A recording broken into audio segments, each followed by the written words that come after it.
Bonjour, je suis Monsieur Foalenglove René. Aujourd'hui, dans le cadre de la continuité du cours sur les cellules, nous allons étudier le noyau. En fait, le noyau est un élément fondamental et constant de la structure cellulaire. Sa forme varie avec la nature et l'âge de la cellule.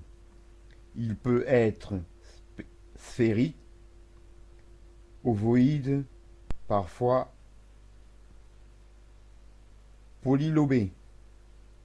Une structure complexe est limitée par une membrane qui le sépare du cytoplasme, la membrane nucléaire. La membrane nucléaire, comme la membrane cellulaire, apparaît au microscope électronique comme formée de plusieurs couches et interrompue par de nombreux pores, au niveau desquels le contenu du noyau est en contact avec le cytoplasme. Les pores sont régulièrement disposés à la surface du noyau et sont entourés d'une paroi cylindrique appelée anneau. L'existence des pores permet les échanges entre les noyaux et le cytoplasme. À l'intérieur de la membrane nucléaire se trouve une substance visqueuse, le suc nucléaire ou nucléoplasme, tenant en suspension des éléments figurés. Ceux-ci sont les nucléoles, petites sphères homogènes très colorables. Les nucléoles sont essentiellement constitués d'acides ribonucléiques.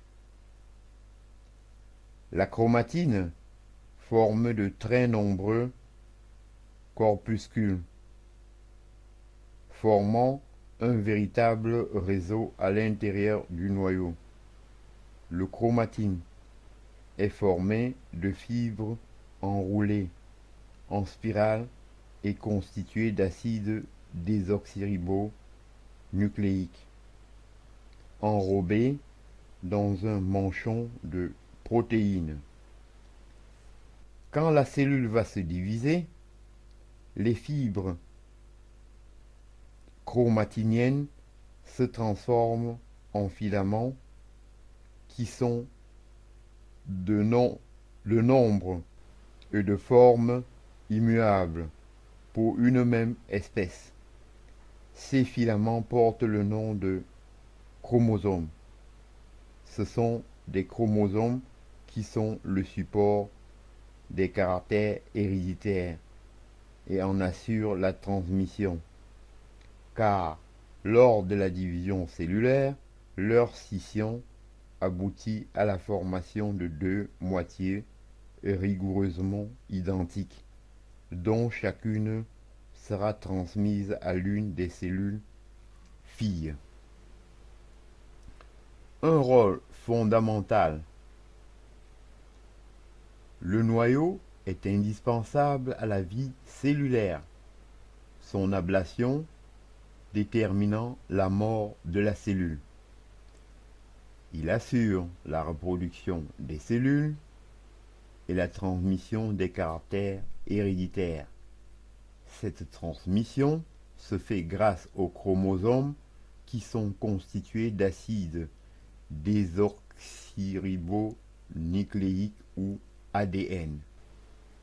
L'ADN est en quelque sorte le cerveau de la cité cellulaire, puisqu'il est le support de l'hérédité et de la synthèse par la cellule de sa matière vivante.